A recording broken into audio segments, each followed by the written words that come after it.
우리 인생에서 옷차림이 중요하긴 한 걸까요? 굉장히 중요하죠. 얼굴이 점점 못생겨지거든요. 주름지고 우린 더 이상 멋지지도 않고 몸도 많이 굽어지게 되고 머리는 숭숭 빠지고요. 눈은 왜 이렇게 안 보입니까? 그냥 있어도 주름은 그냥 보이고요. 이게 나이가 들수록 우리가 의상에 신경을 써야 되는 이유는 아주 원초적으로는 이제 다른 사람들이 나를 도울 수 있는 최소한의 환경을 갖추는 거예요. 이 사람이 내가 도울 수 있을 만한 사람이라고 생각돼야 가서 돕는 거예요. 그러면 옷은 어떻게 입어야 될까? 안녕하십니까. 삶이 책이 되고 책이 삶이 되는 시간, 책과 삶, 책과 사람의 김재원입니다. 우리의 겉모습은 어디까지 가꿀 수 있을까요? 우리의 옷차림으로 가릴 만큼 가릴 수 있는 걸까요? 오늘 이런 이야기를 나눠볼까 합니다. 상담심리학자 이호선 교수와 함께합니다. 어서 오십시오. 안녕하세요. 반갑습니다. 상담하는 이호선입니다. 오늘 겉모습이 주는 인상에 대해서 이야기를 좀 나눠봤으면 좋겠는데요. 사실 50대 이후 옷차림에 더 신경을 쓰게 되거든요. 옷차림이 어떤 이미지를 만들고 또 품위를 어디까지 지킬 수 있을지 우리 인생에서 옷차림이 중요하긴 한 걸까요? 굉장히 중요하죠. 왜냐하면 얼굴이 점점 못생겨지거든요. 네. 예전에 비해서. 예, 주름지고 우린 더 이상 멋지지도 않고 몸도 많이 굽어지게 되고 머리는 숭숭 빠지고요. 눈은 왜 이렇게 안 보입니까? 그냥 있어도 주름은 그냥 보이고요. 심지어 귀도 처지는 것 같아요. 그런데 보이지 않는 몸의 부분은 더 심하겠죠. 그런데 이게 단순히 중력의 작용이라고 하기에는 우리가 사회적 인간으로 또 살아가잖아요. 그럴 때 우리의 의상이라고 하는 게 우리의 굉장히 많은 것들을 보여줍니다. 이를테면 우리의 지위, 우리의 직업, 심지어 내가 어떤 욕망을 가지고 있는지 또 이걸 통해 가지고 나라는 사람이 무엇을 구체적으로 이 상황에서 해야 될 것인지에 대한 하나의 순서까지도 의상이 보여주는 능력이 바로 그거거든요. 어쩌면 옷이라고 하는 것, 또 나를 멋지게 만든다고 하는 이런 꾸밈, 이런 차림 그 자체가 나의 안쪽의 욕망과 나의 현재의 이야기와 나의 꿈까지 함께 포괄하는 굉장히 종합예술적인 하나의 공간이다. 이렇게 말씀드려야 될 것 같아요. 흔히 사람을 외모로 판단하지 마라 이야기하잖아요. 하지만 사람들은 너를 외모로 판단할 것이다. 이렇게 또 무서운 말을 하는데 외모라 하면 얼굴의 외모도 있고 옷차림의 외모도 있는데 얼굴이야 우리가 기껏해야 이제 표정을 지키는 것인데 옷차림은 마음껏 올릴 수도 있고 또 신경 안 쓰면 정말 무심해질 수도 있는 영역이잖아요. 이걸 어느 정도까지 신경을 써야 할까요? 이게 또 어떻게 보면 좀 사치스러워 보이는 것 같기도 하고. 근데 저는 이런 생각이 들어요.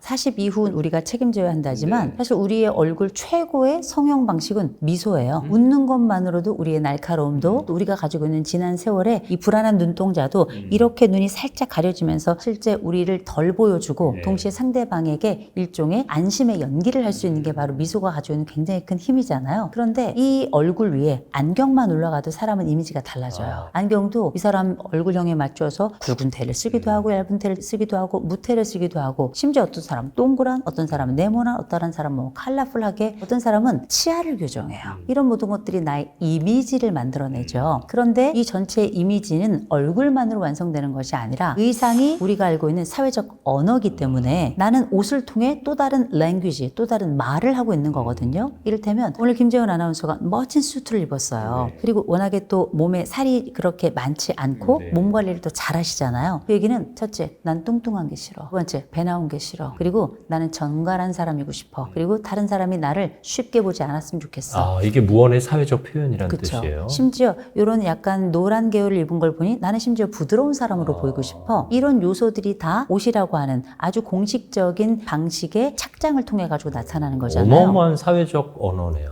그럼요. 그래서 어떻게 보면 뭐 내가 나를 보여주고 싶은 대로 내가 옷을 입으면 이 세상 사람들이 나의 속 알맹이가 덜 여물었건 내가 미성숙하던 내가 입만 다물고 있으면 문제되지 않는 거예요. 대신 보여주는 거죠. 나는 이렇게 인정받고 싶은 사람이야. 이렇게 보여주고 싶은 사람이야. 나라는 사람을 이렇게 봐줘. 라고 내 옷을 통해서 내 안경을 통해서 나의 착장을 통해서 이제 보여주는 거거든요. 그런 의미에서 옷이야말로 욕망의 출발점이다. 우리가 왜 옷이 날개라는 말을 쓰는데 정말 옷이 날개잖아요. 전 집에 있을 때 그냥 반바지에다가 그냥 반팔티 이렇게 목 다 늘어진 목 이게 또 편하거든요. 네. 그래서 이제 앉아가지고 그냥 뭐 고양이 있으니까 고양이랑 이렇게 만지고 있는 거예요. 생각해보면 아줌마입니다. 근데 제가 바깥에 나와서 활동을 할 때는 반바지를 입고 그렇게 반팔티를 입고 고양이를 들고 나온다면 사람들이 제가 아픈 줄 알 거예요. 근데 너무 반바지는 짧고 위에 옷이 너무 늘어져 있고 심지어 제가 머리를 안 감고 나왔다고 생각해 보세요. 제가 혹시 어디 가다가 쓰러지죠? 누구도 저를 돕지 않을 겁니다. 이게 나이가 들수록 우리가 의상에 신경을 써야 되는 이유는 아주 원초적으로는 이제 다른 사람들이 나를 도울 수 있는 최소한의 환경을 갖추는 거예요. 우리가 뭐 성경책 같은 데 보면 선한 사마리아인의 여인의 이야기가 나오죠. 네. 그 사람은 헐벗었던 사람입니다. 완전히 옷이 다 벗겨졌던 사람이에요. 도둑을 맞아가지고 옷이 완전히 벗겨져서 이 사람이 어떤 사람인지 알 수 없었으나 분명한 건 다쳤어요. 근데 그 사람이 만일 매우 남루한 옷을 입고 있었다고 생각해 볼까요? 누가 도왔을까? 오히려 그 사람이 굉장히 귀한 옷을 입었다면 누구라도 도왔을 거예요. 물론 이 해석이 듣는 분들에 따라서 어떻게 들릴지 잘 모르겠지만 사람이라는 게 그렇다는 겁니다. 그래서 사람의 기본 심리가 그렇다는 그럼요. 말이죠. 그래서 이 사람이 내가 도울 수 있을 만한 사람이라고 생각돼야 가서 돕는 거예요. 너무 남루하고 너무 냄새가 나고 우리가 생각하는 상식적 복장을 하지 않은 사람은 정신이 문제가 있다고 판단하기도 하는 거거든요. 그래서 의상은 특별히 나이 들어가면서 우리의 몸이 변하고 우리들의 얼굴도 변하고 나이 들어간다는 게 티가 나고 그런 순간에 자기를 보호하기 위한 1차적인 목표도 있어요. 거기에 두 번째가 저는 사회적인 역할로서 나를 보여주는 것이다. 나를 보여주는 일종의 창구다라고 이제 말씀을 드리는 거예요. 우리가 사실 남자가 멋진 수트를 입는다는 거 얼마나 멋집니까? 또 때로는 경찰은 경찰복을 입고요. 소방관은 소방관의 옷을 입고요. 그리고 우리가 생각하는 각각의 제복들이 있죠. 그 제복을 딱 보면 이 사람 뭐 하는 사람인지 금방 보이죠.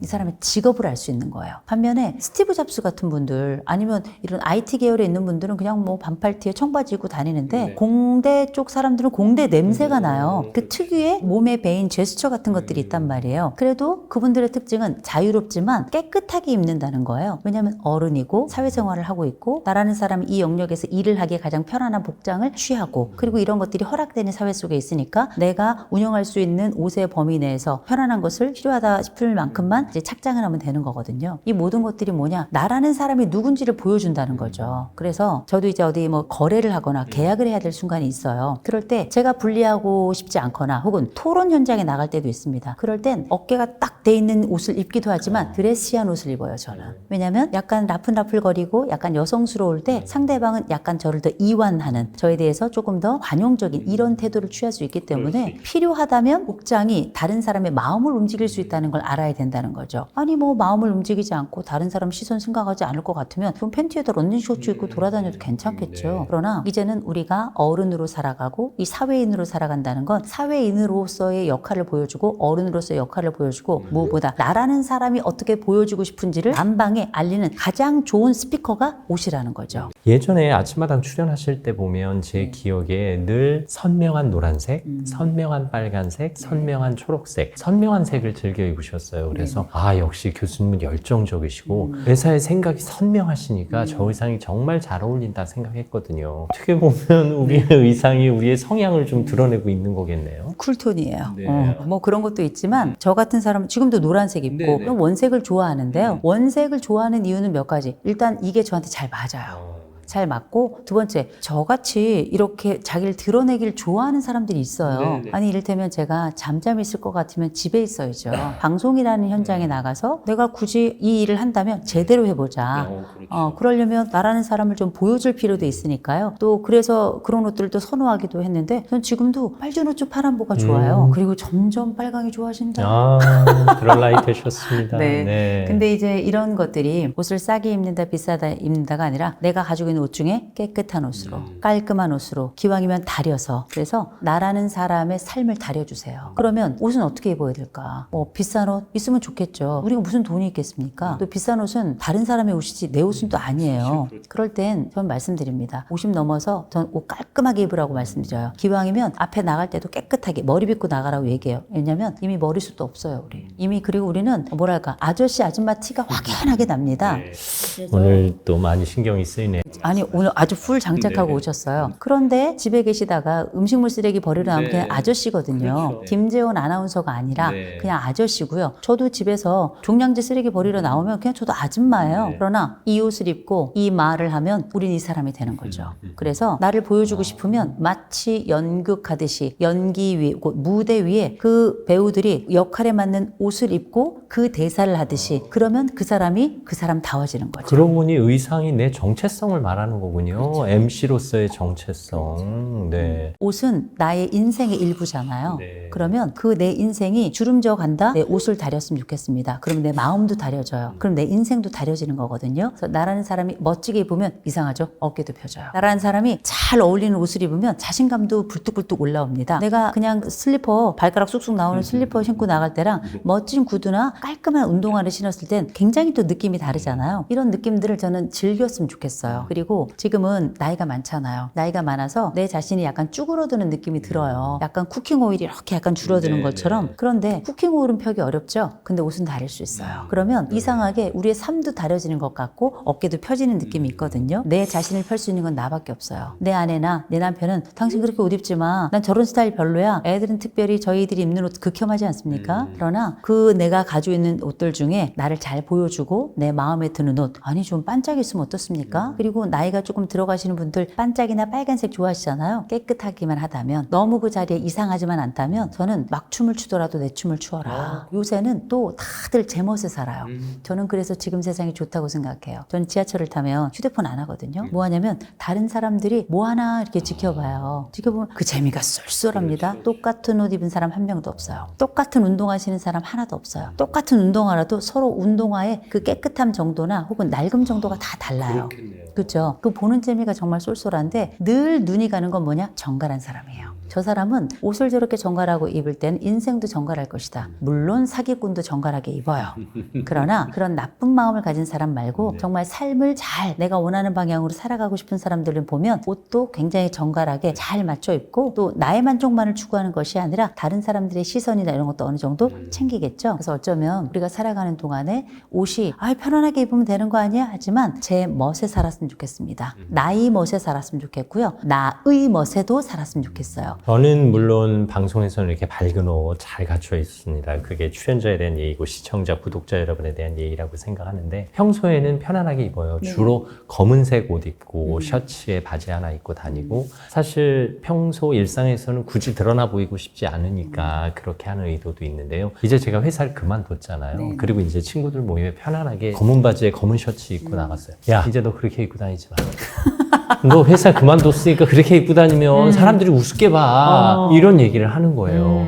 그러니까 또 한편으로 그런 생각이 들어요. 이게 내 처지에 따라서 뭔가 내가 오히려 더 밝은 느낌으로 더 깔끔한 옷차림으로 사람들을 대해야 되겠구나. 이게 어떻게 보면 그냥 좀 그렇겠는데 하는 생각이 들더라니까요. 옷차림은 마음가짐이거든요. 그래서 우리가 뭐 새 옷, 좋은 옷, 비싼 옷, 뭐 브랜드 이런 게 중요한 게 아니라 내가 가지고 있는 내 옷 중에 가장 깔끔하고도 나를 잘 보여주고 나를 펼쳐줄 수 있는 옷을 입어야 돼요. 저는 그렇게 생각을 합니다. 요새는 전 뭐 사라 이런 말씀을 드리지 않는 게 저는 옷 산 지가 좀 오래됐습니다. 왜냐면 오세강이라고 하는 다큐멘터리를 한번 봤어요. 그게 아프리카 지역에 우리가 보낸 그리고 버린 옷들이 강인데 옷이 물을 따라 흐르는데 물이 안 보여요. 이게 막 흘러가는데 저는 너무 놀랐습니다.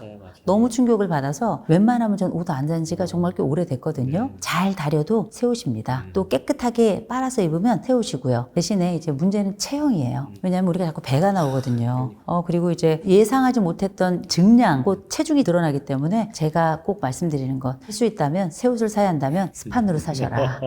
말씀드립니다. 근데 저도 회사 그만둔 다음에 몸이 좀 불었거든요. 아무래도 이제 걸어서 출퇴근하던 그 생활 운동이 없어졌기 때문이기도 하고 또 저녁 약속 많아지니까 많이 먹기도 하기 때문인데 앞서 내 인생을 펼칠 수 있는 표현이라는 말씀을 하셨잖아요. 그 친구들이 하는 얘기가 그거예요. 너 이제 회사 그만뒀으니까 너를 보여주고 살아야 돼. 너를 펼치고 살아야 돼. 이런 얘기를 하는 거예요. 정말 내가 저 이렇게 아직 건재해요. 저 이렇게 아직 밝아요. 이런 느낌을 표현하기엔 그야말로 사회적 언어, 옷의 표현이 중요하겠네요. 정말 전적으로 동의를 하고요. 제가 그 배우 박영규 선생님하고 이제 무슨 프로그램을 같이 하는데요. 그러세요? 박영규 선생님을 저는 이번에 처음 뵀어요. 처음 뵀는데 너무나 멋쟁이시더라고요. 그럼요. 그분이 지금 70이 넘으셨어요. 근데 제 친구보다 더 젊어요. 아이고. 저희 동생들 모임 애들 다 머리 다 빠지고 그냥 배 이렇게 나오고 그냥 뭐 우리 나이 들어간다는 게 그렇잖아요. 근데 그분이 그런 말씀 하시더라고요. 교수님, 저는 제 인생을 제가 반듯하다 생각하는 방식으로 살 겁니다. 그래서 저는 옷도 신경 써요. 이런 얘기를 하시더라고요. 저는 그 말씀을 들으면서 물론 이제 나이가 있으시니까 그렇지만 배도 그렇게 울렁 나고 이러지 않고요. 운동도 열심히 하신대요. 그리고 의상도 매번 나올 때 오늘 내가 파란색을 입으면 어떻게 보일까? 노란색을 입으면 어떻게 보일까? 이렇게 생각을 하고 입으신다는 거예요. 그래서 그런가 아직도 젊은 오빠예요. 요즘 2030 세대가 박영규 선생님께 홀딱 반했다는 거 아니에요? 옛날 드라마가 다시 나와도 그런 것도 있겠지만 그때 50대의 그분과 지금 70대의 그분이 조금도 다르지 않다는 거예요. 그분이 자기를 어떻게 살피는지가 굉장히 전 좋았어요. 그 중에 하나 그분이 얘기하시더라고요. 옷을 많이 사지 않는데요. 옷을 사지 않으신대요. 그 전에 몸을 잘 유지하고 그 전에 옷을 여전히 반복해서 입는다는 거예요. 알뜰하지만 깔끔하고 깔끔하면서도 정갈하면서도 자기 삶을 잘 관리하는 이런 면모를 봐서 굉장히 좋았거든요. 어쩌면 옷이라는 게 사소한 것 같지만 나의 전부일 수도 있고요. 또 나의 전부처럼 보이지만 아무것도 아닐 수 있어요. 그래서 말씀드리는 건 자유롭되 그 안에 격식은 갖추자. 그게 50의 옷차림이었으면 좋겠다. 이 말씀을 드립니다. 저도 잘 관리해서 10년 후에 그분처럼 보이는 외모를 좀 잘 지켜보겠습니다. 네. 충분히 잘하실 겁니다. 네, 감사합니다. 입는 옷을 잘 갖춰 입고 깨끗하게 입는 것까지는 할 수 있는데 뭔가 좀 세련돼 보이게 매력을 살리려는 포인트가 필요하지 않을까 싶어요. 교수님 항상 뭔가 돋보이는 매력이 있는데 비결이 있을까요? 뭐 저만 해도 여기다가 행커칩이라도 하나 꽂을 걸 그랬나 봐요. 뭐 패션의 완성은 얼굴입니다. 아, 네. 농담이고요. 네네. 근데 저는 모두가 멋쟁일 수는 없다고 생각하고요. 누군가는 멋을 잘 내는 능력이 있겠죠. 네네. 제가 그런 게 뛰어나고 그랬으면 뭔가 다른 일을 하고 있었겠죠. 그렇죠. 저는 뭐 그런 건 잘 모르고 저는 그냥 난 이런 색깔이 좋아. 나는 그냥 이런 옷을 조금 강렬한 색을 입기는 한데요. 근데 그 강렬한 색이 저는 또 좋아요. 어울리세요. 그러나 분명한 건 옷은 또 자신감이기도 하거든요. 그래서 자신감이라고 하는 건 아무리 멋진 옷을 입고 있어도 어깨가 쪼그라들어 있으면 다 소용없어요. 그래요. 어깨가 펴지려면 어깨를 펴야 어깨가 펴집니다. 그래서 멋진 옷에 맞는 사람이 됐으면 좋겠어요. 그 어깨를 펴는 자, 그리고 고개를 드는 자, 눈을 뜨는 자, 그리고 팔을 힘차게 움직이는 자, 걸음도 우아하게 걷는 자. 그래서 나라는 사람을 내가 봤을 때 멋있는 사람 이런 사람이야 라는 사람으로 만들어가면 되는 거거든요. 사람은 전 계속 변화하고 선택한다고 생각을 해요. 나이 들면 이 선택의 범위가 줄어든다고 생각하는데 저는 그렇게 생각하지 않습니다. 오히려 우리가 가지고 있는 이 영역이 좀 더 전 자유로워진다고 생각해요. 제가 좋아하는 말 막춤을 추어도 내 춤을 추어라. 이 이야기는 우리가 막춤을 춘다고 하지만 이 정도 세월 속에 들어와 있잖아요. 그러면 막춤을 추는 것 같아도 남에게 피해주지 않아요. 나만의 잘 못 추는 춤이기라도 하지만 나로서는 자유로워지는 거거든요. 옷도 저는 그렇다고 생각합니다.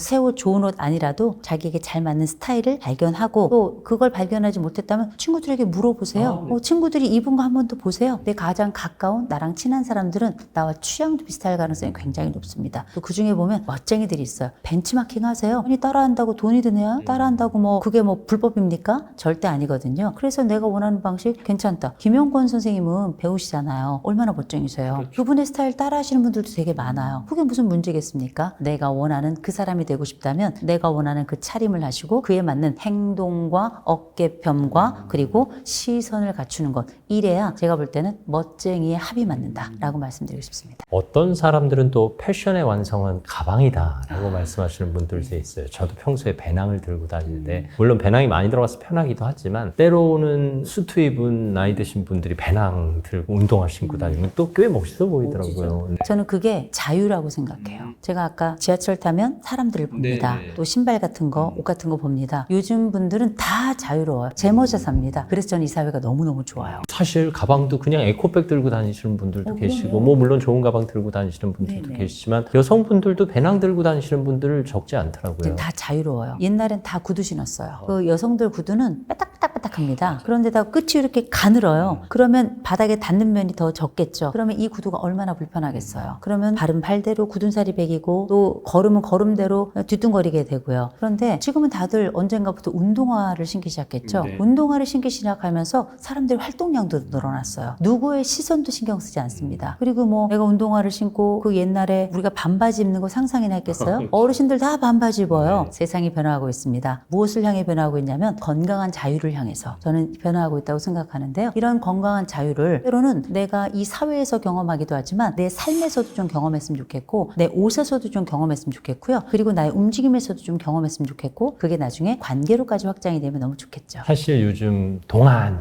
하면서 동안을 많이 부러워하시잖아요. 근데 사실 얼굴 젊어 보이는 건 한계가 있어요. 근데 젊어 보이는 방법은 옷으로 오히려 훨씬 더 10년은 어려 보이고 10년은 젊어 보이게 할 수 있잖아요. 얼굴이 더 빨라요. 아, 네. 요새는 뭐 시술도 있고 수술도 있고 저는 그거 괜찮다고 생각해요. 그럼요. 저는 요새 MZ세대를 되게 좋아해요. 왜냐면 MZ세대가 개명도 많이 해요. MZ세대는 성형도 많이 합니다. 이름도 많이 바꿔. 그럼요. 엄청나게 바꾸거든요. 근데 저는 그거 굉장히 대단한 일이라고 생각해요. 이들은 말이에요. 주어진 삶으로 살지 않아요. 나의 인생을 내가 원하는 만큼, 내가 원하는 방향대로, 내가 원하는 그 모습대로 살겠다고 선언만 하는 게 아니라 실천하는 행동가들입니다. 전 그래서 이 엄청난 세대의 에너지가 너무너무 좋거든요. 지금은 오히려 젊은 사람들의 자유를 보고 어른들이 따라하잖아요. 배워야 돼요. 좀 배우고 있잖아요. 네. 저는 이들이 정말 훌륭한 새로운 시대의 좋은 모델이 되고 있다고 생각을 하고요. 이들의 자유를 우리는 지금 오히려 나이 든 분들이 배워가고 있으니 이들이 가지고 있는 이 젊음의 역동성은 우리가 젊음을 갖지 않았으니까 없다고 생각하죠. 그게 아니라 말씀드렸죠. 막 춤을 추더라도 이제 내 춤을 추면서 나만의 자유를 만끽했으면 좋겠어요. 그래서 때로는 우리가 생각하는 옛날에 양복의 가방 말이나 됩니까? 항상 옆으로 드는 가방이었죠. 양복의 운동화 말이나 돼요. 상상도 안 되죠. 네. 심지어 양복의 운동화에 빨간 양말 신어요. 그죠? 네, 맞아요. 그런데 누구도 그걸 이상하게 보지 않는 사회라 너무 좋은 거예요. 나이 든 자도 자유롭게, 젊은 자도 자유롭게, 여자도 자유롭게, 남자도 자유롭게, 아이도 자유롭게, 할머니, 할아버지도 제 멋에 사는 세상이 됐기 때문에 누구 눈치 보지 마시고 깔끔하게, 그리고 봤을 때 저 옷이 멋있다? 한번 꺼내서 입어보시고 실제 시행해 보시는 것도 좋고요. 우리 옛날에 입었던 옷들 많아요. 네. 그런데 그 옷들 버리지 마시고요. 꺼내서 내가 이 옷을 다시 입을까? 한번 입어보세요. 옷 잘 맞기만 한다면 깨끗이 빨아서 이런 냄새 퐁퐁 나게 그렇게 말끔하게 다려서 입어도 좀 우리는 다시 젊음을 입게 될 겁니다. 요즘 수선집에 갖다 주면 좀 현대 감각으로 바꿔주기도 하던데요. 그렇죠. 근데 좀 비싸더라고요. 아, 그래요? 그래가지고 저도 한번 갔는데 그냥 입기로 했어요. 네, 그냥 입어도 예쁠 거예요. 또 요새는 리폼하는 유튜브도 되게 많아요. 아, 그래요? 따라하면 되겠네요. 네, 엄청 쉽게 또 따라할 수 있더라고요. 그래서 어쩌면 우리는 우리의 인생을 우리가 재단해야 된다. 우리의 옷을 우리가 재단할 수 있듯이 그렇게 우리의 삶도 내 인생, 내 맛, 내 멋에 맞게 그렇게 만들어 간다면 나도 입고 너도 입고 서로를 입히고 그렇게 서로를 기뻐하게 되지 않을까 싶습니다. 이러다가 몇 년 후에 저도 실버 모델을 좀 해볼까요? 머리를 흰머리로 염색할까? 저 검은 머리거든요. 염색 네. 안 해요. 진짜요? 네네. 너무 부럽네요. 네, 한 번도 염색을 해본 적이 없어요. 이거는 정말 이건 타고난 거네요. 저는 다른 사람들도 다 염색 안 하는 줄 알았어요. 이런 사람이 있나. 그러니까요. 네네. 네네. 그러니까 이게 정말 이거 축복이거든요. 네네. 저는 정말 한 달에 한 번, 아무리 못해도 3주에서 한 달에 한 번 정도 무조건 염색해요. 네. 누나라고 불러야 되겠네요. 네. 근데 그 사람마다 굳이 뭐 새로운 걸 시도하는 것도 좋고요. 내 본연의 것도 아름답잖아요. 네. 그리고 내가 가지고 있는 것들에 대해서 기쁨을 느끼는 거. 그게 진짜 참 멋이 아닌가 싶어요. 사실 머리 빛깔이야말로 자유의 상징이 될 수도 그럼요. 있겠네요. 저는 요새 실버 모델들 뵈면서 네. 너무 놀란 게 머리를 정말 어깨에 넘어 이 허벅지 아래까지 기른 분도 계시고요. 그래. 완전히 백발인데요. 근데 예뻐요. 그리고 막 그 머리를 이렇게 무슨 총채처럼 너무 오래된 말인가? 네, 먼지털이. 네, 먼지털이. 네. 그런 것처럼 만들어가지고도 하고 다니시고요. 일상생활에서도 요새 분들 다니는 분들 한번 보세요. 참 멋지다. 참 자유롭다. 참 보기 좋다. 이게 대한민국인 것 같아요. 네.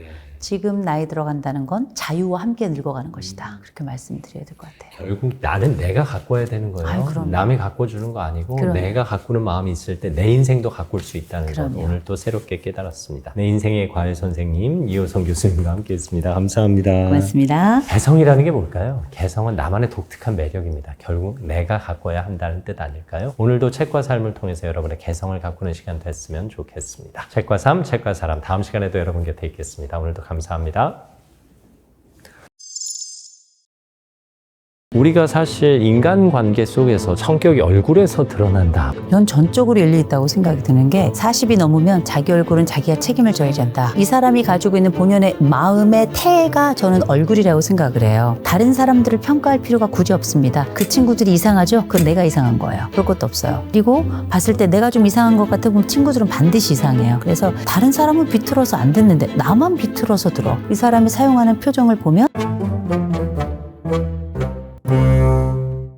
안녕하십니까. 책이 삶이 되고 삶이 책이 되는 시간, 책과 삶, 책과 사람의 아나운서 김재원입니다. 오늘의 질문은 사람의 성격은 어디에서 알 수 있을까입니다. 사람 보는 눈 하면 떠오르는 분이죠. 상담심리학자 이호선 교수와 함께합니다. 어서 오십시오. 안녕하세요. 반갑습니다. 상담하는 이호선이라고 합니다. 네, 아유, 선생님은 언제 봬도 이렇게 편안해 보이고 뭔가 털어놓고 싶고 그런 성격이신 거죠, 원래? 살이 좀 많아서 그래요. 아이고, 왜 그러세요? 네. 원래 어린 시절부터 친구들도 얘기 많이 하고 그런 편이셨어요? 아니요, 그렇진 않아요. 그냥 저는 뭐 평범한 애였고, 애들이랑 얘기 나누면 얘기 나누고, 그 다음에 뭐 제 얘기하고 싶으면 제 얘기하고, 그냥 그랬지 무슨 상담에 재능이 있거나 동네 애들이 다 찾아와서 눈물을 흘리면서 나의 인생은 어떻게 될 것인지 물어본 적은 없어요. 이 재능이 뒤늦게 발견돼서 직업으로 연결된. 그러니까 뭐랄까요? 이제 상담자는 두 가지가 있습니다. 하나는 타고난 상담자가 있고요. 또 하나는 훈련된 상담자가 있어요. 타고난 상담자는 왜 얼굴만 봐도 은혜가 되는 분들이 있잖아요. 그런 분들이 계신데 저는 아무리 얼굴을 봐도 그런 얼굴은 아닌데요. 저 같은 사람은 좀 훈련된 상담자라고 보시면 될 것 같아요. 분석하고 또 공감하고 그 상황에 따라서 어떤 상황을 어떻게 또 어떤 사람을 어떤 방식으로 이렇게 형장하면서 그렇게 상담자가 된 스타일이라고 보시면 될 것 같아요. 사람을 딱 보면 이 사람은 어떤 성격일 것이다. 이 사람은 어떤 문제가 있어 보인다. 몇 마디 대화만 나눠봐도 감이 잡히시나요? 아니요. 왜냐하면 이제 많은 분들이 그런 얘기 하잖아요. 상담하는 사람들은 마치 딱 들어오기만 하면 저 사람이 삶이 쫙 펼쳐지고 그러니까 마음을 읽을 것처럼. 그렇죠. 근데 그걸 우리가 착각이라고 부릅니다. 그래요?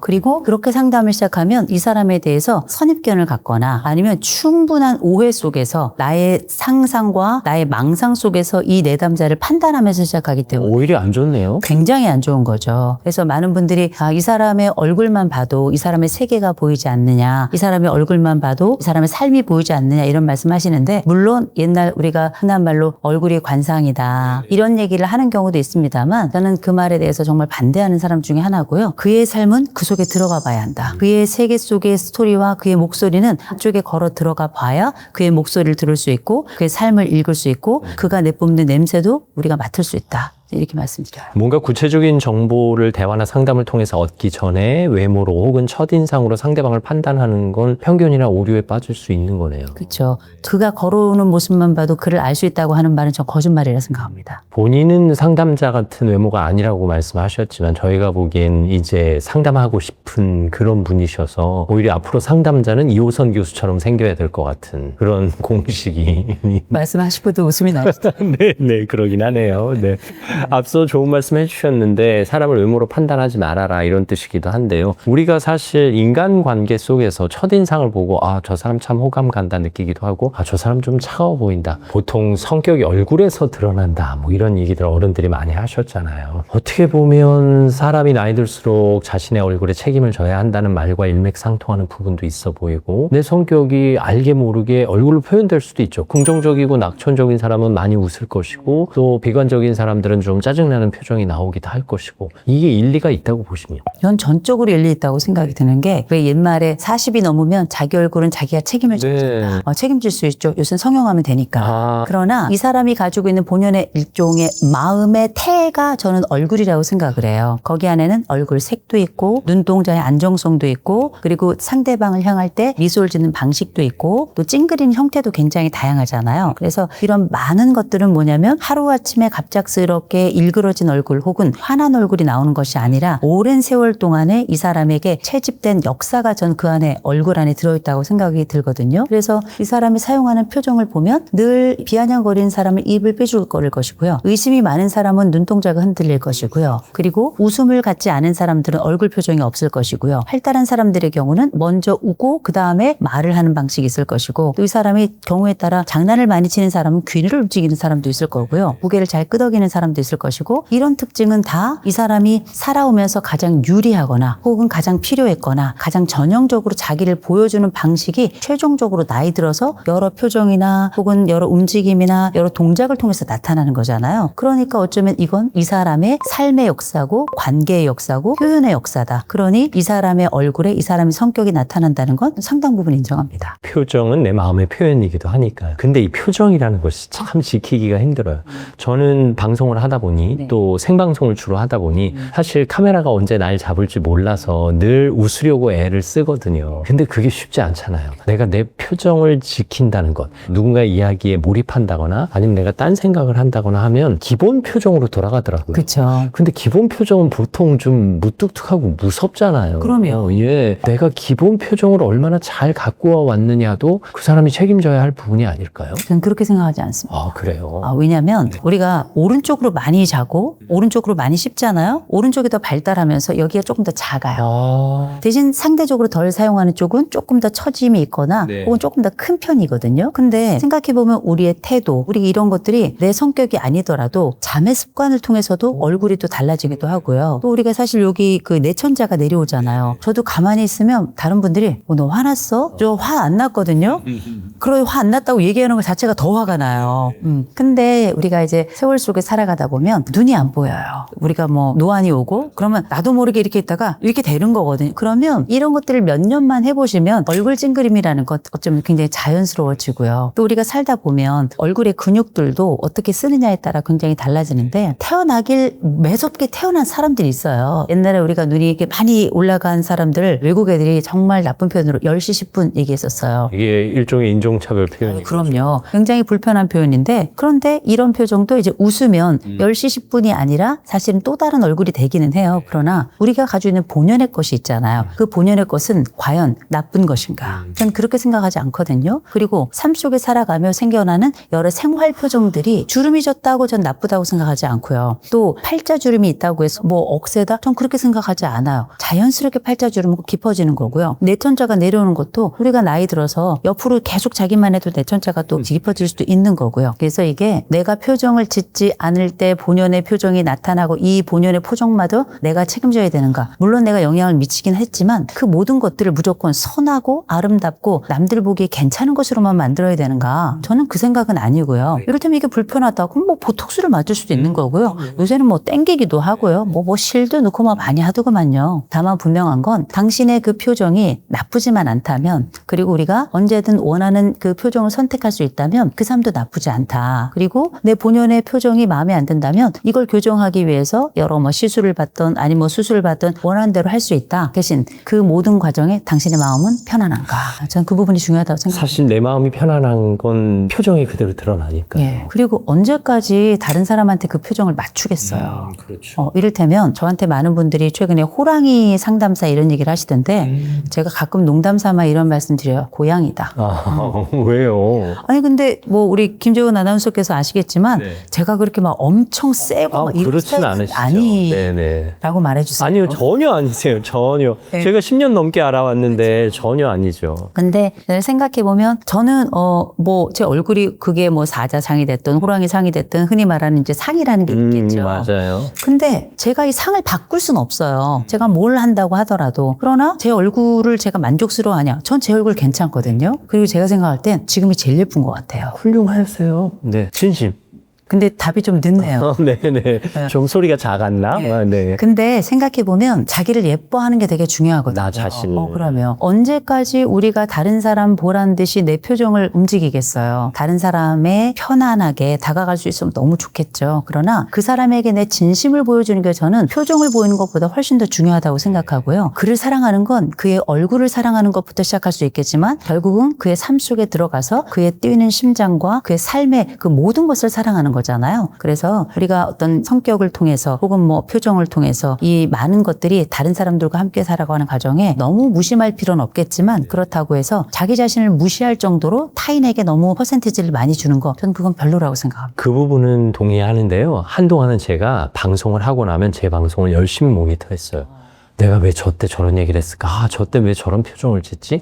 이 표정 좀 이상한데? 그렇게 모니터링을 하다 보니까 방송할 때 내가 한 모니터링만 생각나는 거야.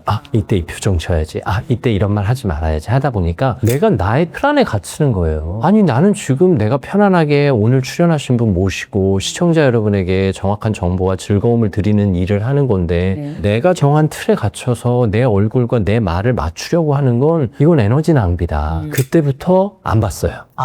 그리고 그냥 내가 이 시간 내가 가장 편안해야 시청자 시청자도 편안하고 출연자도 편안할 것이다라는 생각을 갖기 시작했거든요. 사실 제가 문제가 있으면 제작진이 이야기를 하거나 시청자가 이야기하겠죠. 네. 시청자가 보기에 괜찮은데 내가 내 표정 마음에 안 든다, 내 말투 마음에 안 든다, 고치는 거 아니다 해서 노력을 좀 줄였거든요.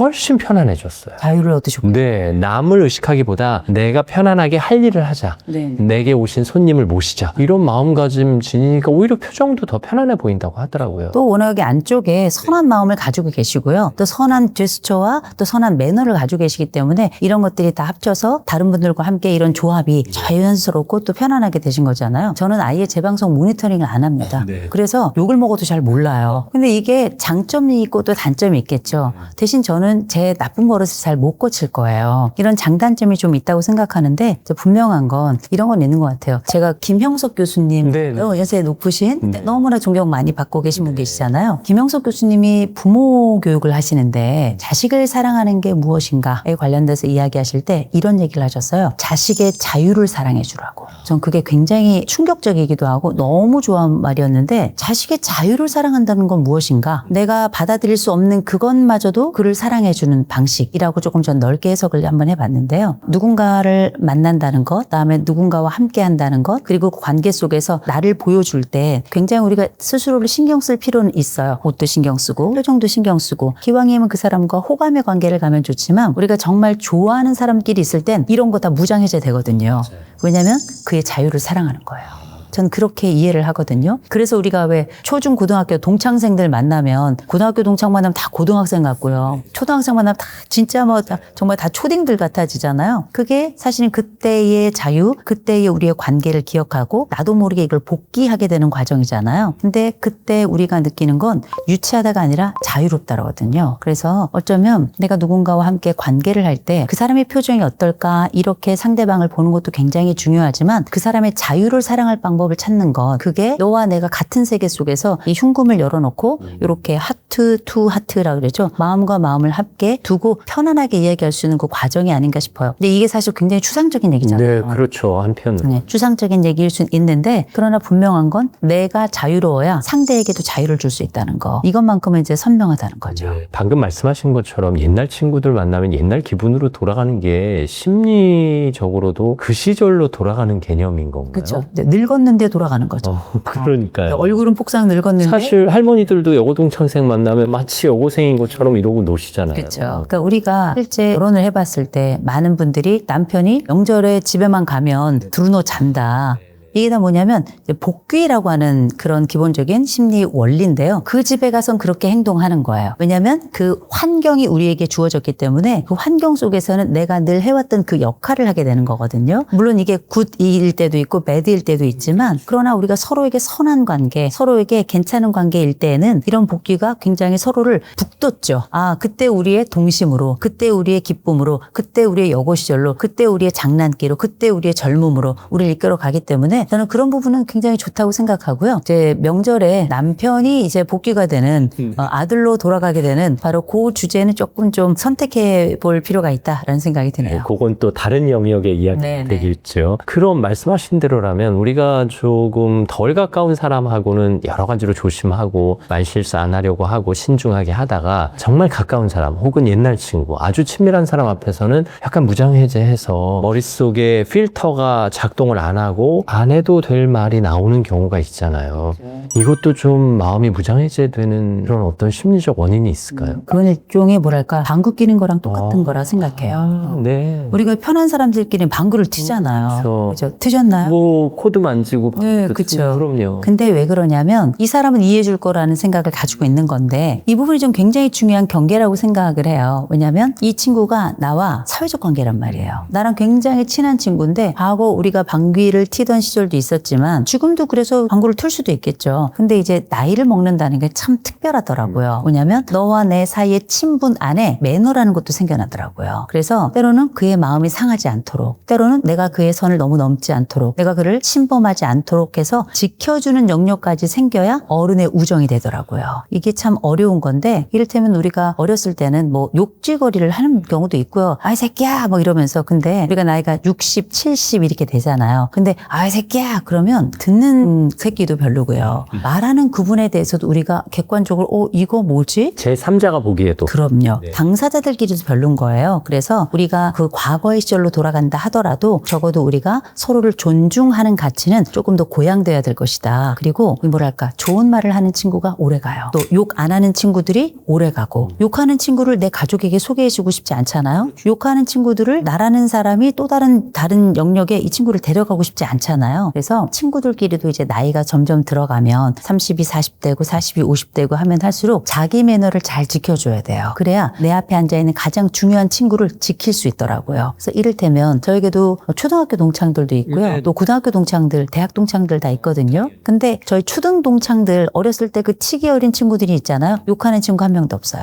심지어 뭐 우리가 지나가는 말로 띄엄띄엄 욕을 넣어서 말하는 친구들조차도 욕하지 않아요. 그러니까 이 모임이 오래 가더라고요. 또 고등학교 때 친구들이 있는데 고등학교 때 친구들은 오래 가는 이유 중에 하나가 저희가 지금 사회에서 만난 친구들하고도 아주 유사한 특징이 있더라고요. 뒷담화하지 않아요. 어떤 친구에 대해서 안 좋은 일이 있거나 어려운 일이 있으면 뒷담화를 하는 게 아니라 도울 궁리를 하고 함께 팔을 거들 궁리를 하지 그 가운데 누군가를 굉장히 불편하게 다루거나 우리 왜 가끔 모임 있을 때 화장실 못 가는 모임 있잖아요. 내 욕할까 봐. 근데 저희 친구들은 그런 사람들이 없거든요. 그건 뭐냐면 좋은 친구들, 좋은 모임, 좋은 그룹들이 가지고 있는 사회적인 매너, 나를 지키면서 타인을 지키는 그 경계를 잘 조율하기 때문에 가능한 거라고 저는 생각을 합니다. 그래서 제가 볼 때는 이 좋은 경계를 잘 긋고 이 좋은 매너를 잘 유지하는 그런 사람을 우리가 어른이라고도 부르고요. 친구라고도 부르고요. 이들의 우리의 관계를 우정이라고도 부르고 때로는 부부끼리도 사랑의 영역에서 진짜 중요한 것 중에 하나가 kind, 친절함이에요. 저는 love is kind라고 말하는 사람이거든요. 그래서 부부끼리도 상욕하면 안 되는 거예요. 다 큰 사람들, 늙어가는 사람들, 생애를 나눈 사람들, 몸을 함께 공유한 사람들, 심지어 새로운 생명 앞에 선 자들이잖아요. 그거는 부부마저도 전 사회적 관계라고 생각해요. 방귀에 틀 수 있지만 그렇다고 해서 상대방에게 함부로 대하는 건 입의 방귀는 욕처럼 들릴 수 있단 말이에요. 이런 거는 서로 지켜야 되겠죠. 그래서 이런 건강한 경계를 잘 지켜가는 과정 자체가 우리의 관계를 수월하게 만들 뿐만 아니라 우리의 관계를 좋게 만들고 더 나아가서는 이 관계를 통해서 서로 존경하고 존중하게 만드는 이런 힘을 가지고 있는 거예요.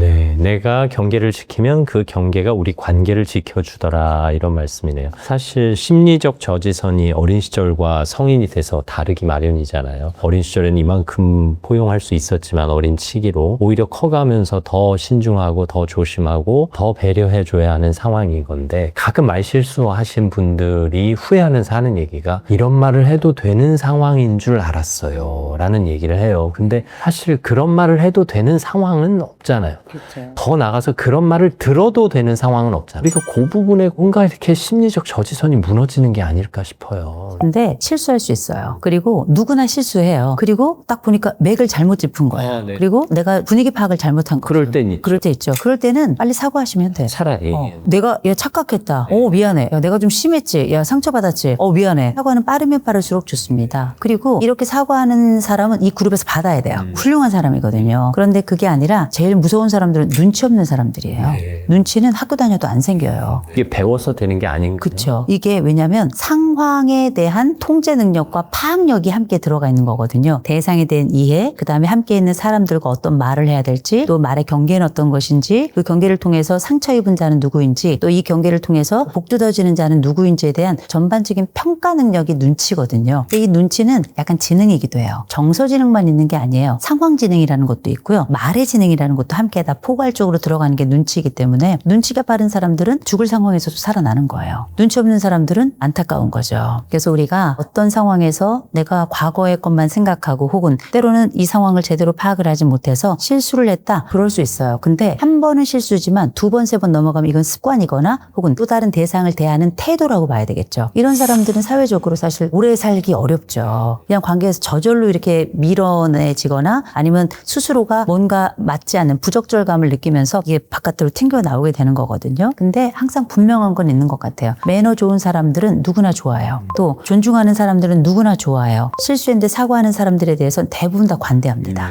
그래서 이런 요소들을 생각한다면 아예 뭐 50, 60, 70 먹어도 다 실수하는 게 인간이죠. 그러나 사과한다면 그리고 그런 일이 재발되지 않는다면 전 그건 어른이라고 생각합니다. 상황을 복합적으로 평가하는 능력이 눈치다 말씀하셨는데 눈치 말씀하시니까 생각나는 게 요즘 어떻게 지내? 하고 물어보면 자기 상황을 이야기한다고 하네요. 난 이렇게 지내고 우리 아들이 곧 결혼하는데 우리 우리 아들 벌써 직장 다닌 지 3년 됐잖아. 그래서 아유 또 기가 막힌 며느리감을 찾아왔어. 뭐 이러면서 얘기하는데 가만히 이거 좀 자랑 같은데 이게 물론 정보 공유를 시도한 건데 어느 순간에 자랑이 된단 말이에요. 네. 그러면 또 듣는 사람 입장에서는 또 마음이 불편하기도 하고 아 눈치 없는 자식 얘 옆에 지금 아들 아픈 애가 있는데 그 얘기를 꼭 해야 되겠어? 뭐 이렇게 생각할 수도 있는 거고 이게 정말 상황을 복합적으로 평가해야 되겠네요. 근데 생각해보면 네. 작작해야죠.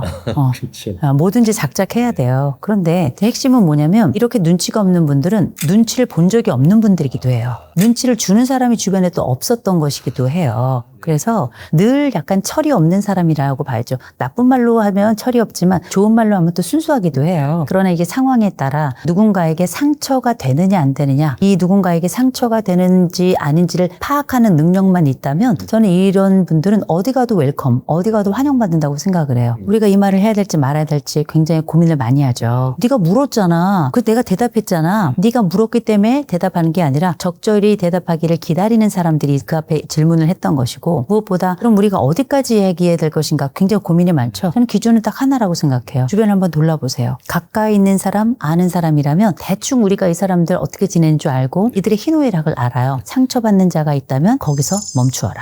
제가 볼 때 이게 어쩌면 가장 기본적인 항목이자 최고의 덕목이라고 저는 생각합니다. 자랑과 정보 공유의 경계가 내 이 이야기로 누군가 상처를 받는다면 그때 멈추는 것이 진정한 수위 조절이다. 이런 거네요. 결국 오늘 교수님 말씀하신 대로라면 얼굴 표정에서도 성격이 드러나고 말본세에서도 성격이 드러나고 어떻게 보면 상대를 배려하는 이 마음 자체 눈치에서도 성격이 드러나는 거잖아요. 이게 정말 복합적인 평가네요. 복합적인 평가이긴 한데 저는 이렇게 생각해요. 이런 모든 것들이 육각형인 사람이 어디 있겠어요. 누군가는 뭐 눈치가 있는데 또 누군가는 또 말본세가 없고요. 누군가는 또 말은 잘하는데 알고 봤더니 그게 자기 자랑이었고요. 여러 뭐가 있는데 이제 분명한 건 이 이야기를 들어주는 사람의 마음 품인 것 같아요. 그래서 우리가 또래가 함께 있을 때 우리가 좀 말이 자유로워지는 이유 중에 하나는 이 이야기를 내가 했을 때 이 친구들이 나의 이 이야기를 큰 품으로 품어줄 것이다 라고 하는 일종의 이야기를 듣는 자들에 대한 기대와 희망 같은 게 좀 있다고 생각을 하거든요. 그래도 우리가 최소한 지켜야 될 것들은 지켜야 되겠으나 분명한 건 있어요. 들어주는 자들도 그가 부끄럽지 않게 하는 거. 이것도 굉장히 중요할 거라고 생각해요. 이를테면 어떤 사람이 농담으로 했던 걸 누구든지 농담이라는 걸 알고 있는데 누군가 얘기하는 거죠. 너 그게 뭐야? 왜 그런 데서 얘기를 하고 난리야? 너 지금 나이가 몇 살인데? 이렇게 정색을 하는 친구들도 있어요. 근데 때로는 거기에 윤활제 역할을 하는 친구가 있죠. 야, 늙어서 그래. 이렇게 한마디 해주는 친구가 있으면 같이 빵 터지면서 유머가 우리의 이 날카로움은 얼마나 둥글게 만드는가. 그리고 이런 윤활제 역할을 해주는 사람들이 누구도 부끄럽지 않게 그 자리에서 서로의 웃음을 받아줄 수 있도록 하는 일종의 통로, 수로를 열어주잖아요. 그래서 우리가 함께 이야기하는 자가 있을 때 이 사람 왜 이렇게 말하나? 눈치 없어서 그런가? 아니면 말을 못해서 그런가? 아니면 못 배워서 그런가? 굉장히 복잡한 생각, 여러 가지 환경에 대한 판단을 많이 하지만 그 말을 곡해 하는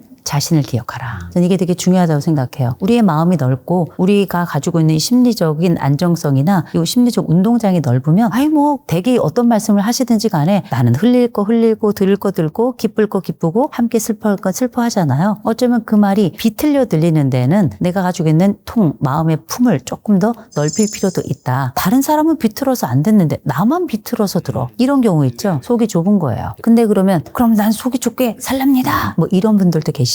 근데 사람은 늘 동사라서 계속 변합니다. 그래서 내가 조금 마음이 넓어지고 싶으면 이렇게 보면 주변에 마음 넓은 사람들이 있어요. 그 사람들 옆에 가죠. 참 이상해. 사람의 통도 닮아가요. 그래서 군자 옆에는 군자가 있나 봐요. 제 친구는 미자라서 미자 옆에 미자가 있더라고요. 그래서 우리가 적어도 사람이 함께 살아가는 동안에 실수할 수 있는데 그 실수를 그래도 받아줄 수 있는 사람, 통 큰 사람이다. 또 때로는 그 실수를 넘어져서 약간 무례한데 이 무례함이 있더라도 이 사람이 사과를 한다? 받아줄 수 있다면 이 사람은 품이 큰 사람이다. 제 주변에 정말 운이 좋게 저보다 큰 마음을 가지고 계신 분들이 많이 계세요. 그래서 저도 실수 많이 하거든요. 또 넘어지고 자빠지고 흔들리고 미끄러지고 쓰러지고 하는데 그때 옆에 때로는 지켜봐주고 때로는 붙잡아주고 때로는 괜찮냐 물어봐주고 이런 분들이 많아서 저도 배워요. 그중에 한 분이 제 앞에 앉아있죠. 아이고 왜 그러세요? 네네.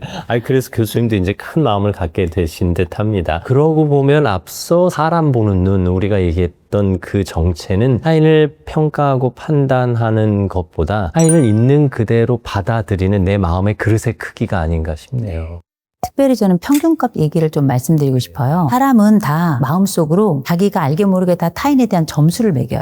알게 모르게. 그럼요. 그래서 보니까 얘는 A, B, C, D, E, F 중에 넌 F 학점이야. 얘는 A, 트리플 A야. 뭐 이렇게 얘기하면서 진짜 친구에 대한 범주를 내 나름대로 계산기에 넣어서 그 계산에 따라서 이 사람들을 대합니다. 근데 가만 생각해 보면 평균값이라는 건 뭔가 이 사람이 지금 이런 영역은 참 보잘것없고 볼품없지만 반대로 이 사람이 이런 장점이 있고 이런 능력이 있고 이런 면에서 참 좋은 면이 있어. 그러면 이 사람의 대충 평균값이 나와요. 이 평균값이 괜찮잖아요? 별 문제 없죠? 이 사람하고는 그냥 친구가 될 만한 거예요. 이 사람하고는 긴 생애를 함께 삶을 나눌 수 있는 사람이다라고 저는 생각을 해요. 근데 진짜 중요한 건 우리가 그 사람들의 평균값을 내지만 내 자신의 평균값도 기약해야 된다는 거죠. 그는 나에게 어떤 사람으로 나를 보고 나의 평균값을 어느 정도라고 생각할까? 그래서 그 타인에 대해서 이 사람이 마음이 넓은지 좁은지를 보지 말고 나라는 사람의 마음 넓이는 어떠한가? 나라는 사람의 평균값은 어느 정도인가? 그래서 좋은 걸 선택하는 사람은 계속 좋아지는 사람이에요. 나쁜 걸 계속 선택하는 사람들도 있어요. 근데 어른이 된다는 건 좋은 거 안 좋은 거가 우리가 구분이 되잖아요. 네네. 내 스스로도 경험하고 다른 사람의 경험을 통해서 간접 경험도 하고 그러면서 제2, 제3, 제4의 경험이 합쳐지면서 나라는 사람에게 어떤 게 좋은지를 스스로 판단하게 된단 말이에요. 그러면 내가 점점 좋은 걸 선택하면 좋은 쪽으로 가겠죠. 그러면 나라는 사람의 평균값도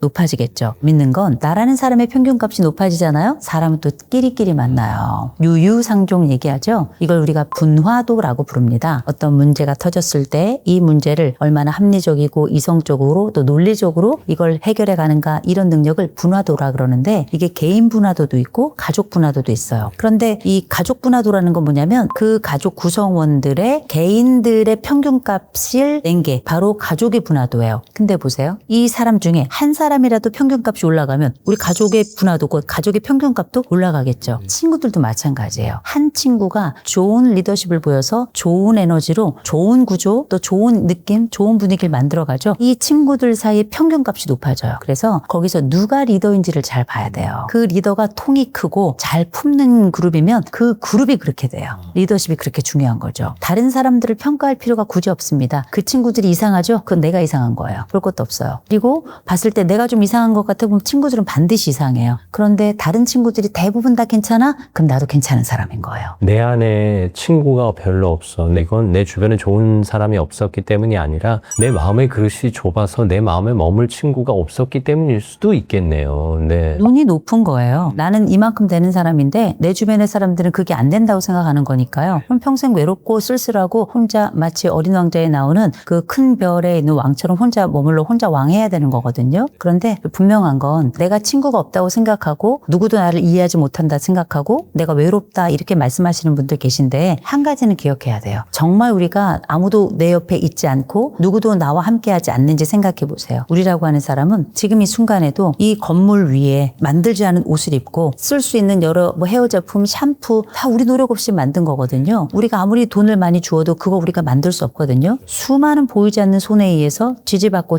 지탱받으면서 우리의 삶이 구성되는 거라 어쩌면 우리는 교육의 망, 복지의 망, 또 다른 여러 가지 망, 의료의 망 이런 망들이 우리를 촘촘하게 어떻게 바치느냐에 따라서 삶의 질이 결정되죠. 이게 다 보이지 않는 손들입니다. 그래서 보이지 않는 손들이 없다 생각하니까 외롭고 도울 사람이 없다고 생각하는 건데 우린 다 누군가의 지지를 받고 살아요. 그래서 우리도 다른 사람을 보이지 않는 손이 돼서 지지해야 되는 거거든요. 이게 이제 사회적 연대라고 하는 거죠. 위기에 처했을 때 도울 사람이 없다 싶지만 그래서 우리나라가 OECD 국가 중에 사회적 연대감이 꼴찌잖아요. 네. 근데 생각해야 된다는 거죠. 이 수많은 나를 지지하고 지탱해주는 보이지 않는 손들을 기억해내야 돼요. 그리고 이걸 기억하고 기념해야죠. 그렇게 그 기념하는 과정은 내가 또 다른 사람에게 보이지 않는 손이 되어서 그 역할, 수족이 되어주는 그 과정 아니겠습니까? 외롭다 생각하실 게 아니라 나는 그러면 또 다른 외로운 자를 위해서 무엇 할 수 있을까? 인사를 한번 해볼까? 아니면 그 사람들에게 편지를 한번 써볼까? 이렇게 내가 할 일을 나의 고통 속에서 또 다른 역할을 한번 찾아보는 것도 나쁘지 않을 겁니다. 오늘 또 새로운 지혜를 배웠습니다. 경계를 지키면서 관계를 지켜나가고 나 스스로를 돌보면서 상대방을 품는 그 여유를 제 인생에도 적용하겠습니다. 오늘 저의 과외 선생님이 돼주셔서 진심으로 감사합니다. 네. 이런 영광을 주셔서 감사합니다. 네. 상담 심리학자 이호성 교수와 함께했습니다. 말씀 감사합니다. 고맙습니다. 오늘 저희 영상을 봐주신 여러분이 계셔서 진심으로 감사합니다. 여러분 덕에 저희가 이렇게 행복하게 삽니다. 책과 삶, 책과 사람 다음 시간에도 여러분 곁에 있겠습니다. 오늘도 함께 해주셔서 감사합니다. 다투는 부부들은 보면 방법을 모르는 게 아니고요. 이게 순서에서 밀리고 싶지 않은 자기 돌봄의 욕구가 있어요. 자기를 드러내고 자기가 먼저 사랑을 받아야 되고 자기 문제가 먼저 풀려야 되고 이런 순위 다툼을 하는 경우가 굉장히 많거든요. 근데 사랑은 경쟁하면 둘 다 끝장나요. 정말 고통스럽게 사는 부부들의 핵심은 뭐냐면 발작 버튼을 상대방이 알면서도 누른다고 생각해요. 사실 알 텐데요. 부부로서 함께 몰라요. 살았으면. 안다고 생각하는 거예요. 좋아요. 그럼에도 불구하고 아마 상담하시면서 최대한 이혼을 말리시겠지만 이 부분은 그래도 이혼하는 게 낫겠다 싶은 경우도 있으세요? 당연히 있습니다. 그 중에 첫 번째가 안녕하십니까. 책이 삶이 되고 삶이 책이 되는 시간, 책과 삶, 책과 사람의 아나운서 김재원입니다. 결혼 생활에서 가장 중요한 건 무엇일까요? 언뜻 답이 안 나오죠. 이분하고 이야기해 보겠습니다. 상담 심리학자 이호선 교수와 함께합니다. 어서 오십시오. 안녕하세요. 반갑습니다. 상담하는 이호선입니다. 네, 요즘 결혼에 대해서 많이 생각하시겠어요. 이혼을 고민하는 부부들을 만나시다 보면. 저는 제 결혼이 제일 관심이 많았고요. 근데 사실 우리가 결혼이라는 게 굉장히 특별한 일이잖아요. 우리 두 낯선 자가 서로 사랑이라는 이름으로 서로에게 다가가고 이 사랑에 서약을 하고 이 서약을 통해서 평생을 약속하고 이 약속을 통해서 우리가 가족이라는 게 되고 이 가족 속에서 새로운 생명을 만나고 그러면서 헌신을 실행하고 그 헌신 가운데 때로는 삐걱거리는 과정이 있지만 이것을 최대한 맞추어 가려고 애를 쓰는 그 모든 성숙의 과정과 성장의 과정을 저는 아울러서 결혼이라고 부릅니다. 얼마나 대단하고 훌륭하고 때로는 막 가슴이 터질 것 같고 때로는 너무나 고통스럽고 이 안에 정말 오미가 다 들어있는 것 같아요. 5가지 맛이. 결혼은 완성이 아니라 이제 완성을 위한 시작, 출발이라는 이야기인데요. 사실 교수님이 가끔 방송에서 남편을 귀염둥이라고 부르셔서요. 정말 귀여워서 그렇게 부르시는 건가요? 얼마나 귀엽게요. 말씀만 들어도 흐뭇해지는데 좋아요. 그럼에도 불구하고 아마 상담하시면서 최대한 이혼을 말리시겠지만 이 부분은 그래도 이혼하는 게 낫겠다 싶은 경우도 있으세요? 당연히 있습니다. 저는 상담할 때 몇 가지 원칙이 있는데요. 그중에 가능하면 우리가 서로의 변화를 통해서 합하는 삶이 얼마나 좋아요. 또 한 걸음만 변화해도 우리의 관계는 또 많이 달라지거든요. 그런 기대와 희망을 향해 가는 경우도 있지만 안 되는 경우도 있고 오히려 같이 사는 것이 더 큰 지옥으로 서로를 밀어 넣는 경우도 있어요. 그중에 첫 번째가 지속적인 폭력이에요. 이 지속적인 폭력은 어떤 분들은 네가 조금만 참아 본인이 맞아 보고 그런 얘기 해야 돼요. 그 지옥 속에 들어가 있는 사람들에 대해서 절대 함부로 말하면 안 된다는 거 그 말씀 드리고 예를 들어서 우리가 살다 보니 어쩌다 정말 실수를 했어. 정말 당신을 뺨을 때렸어. 아니면 밀쳤어. 손이 간 경우가 있어요. 그게 남자가 됐건 여자가 됐건 전 이거 쉽게 용서하지 말라고 얘기합니다. 왜냐면 이거 빠르게 용서하죠. 두 번째 폭력 들어와요. 이건 뭐냐면 일종의 간을 보는 행위 같은 거예요. 그래서 할 수 있다면 너무 빠른 용서는 값싼 용서다. 이런 값싼 용서는 반드시 이어지는 또 다른 더 빠른 시간 내에 더 큰 폭력으로 두 번째 간을 보게 될 것이다. 말씀을 드려요. 그런데 이게 벌써 한 번 때리고 이 폭력은 또 가속도가 붙습니다. 처음에는 살짝 밀었는데 그 다음에 욕을 하면서 뺨을 때리고 그 다음에 온몸을 구타하고 그 밖에 또 도구를 사용하는 경우도 있고 이렇게 정말 가속도가 붙게 되는 거거든요. 근데 사람은 둔감해져요. 상대방의 몸부림에 대해서 오히려 쾌감을 느끼는 사람까지 갑니다. 그러면 사람은 어디까지 사람이고 어디까지가 짐승인가 이런 생각이 들 정도인데 여하간 지속적인 폭력이 발생했다? 이건 멈춰야 돼요. 이 결혼은 제가 볼 때는 다시 고치기 어렵습니다. 어떤 이유든. 네네. 어떤 이유든. 그리고 자기도 모르게 다시 시작돼요. 그래서 굉장히 중요한 과정이라는 거 말씀드리고 상대가 흩어져야 된다라는 개념. 그리고 폭력은 신고해야 돼요. 이건 범죄입니다. 이 말씀드리고요. 두 번째로는 심각한 중독이에요. 중독은 뇌 반응 자체가 달라진 거기 때문에 사실상 우리가 아무리 이 사람을 위해서 애쓰고 노력한다 그래도 한계가 있어요. 특별히 우리가 중독에 빠진 사람들, 그게 알코올이 됐건 도박이 됐건 그게 마약이 됐건 뭐가 됐든지 간에 수많은 중독들이 있을 수 있는데 이 중독자들은 주변에서 이 사람을 지탱해주는 사람이 없으면 이 중독이 유지되기 어려워요. 그래서 이렇게 알코올 중독을 가지고 있는 사람들 보면 주변에 이 알코올을 계속 사다 주고 또 이 사람이 일을 안 해도 먹고 살 수 있도록 인생의 뒤처리를 하느라고 자기 인생을 완전히 갈아넣는 사람들이 있어요. 오히려 그런 돌봄 때문에 중독에서 벗어나기 힘든 걸 수도 있어요. 그렇죠. 그 중독에서 이 사람이 벗어나기 어려운 것도 있지만 이 돌보는 자가 중독자예요.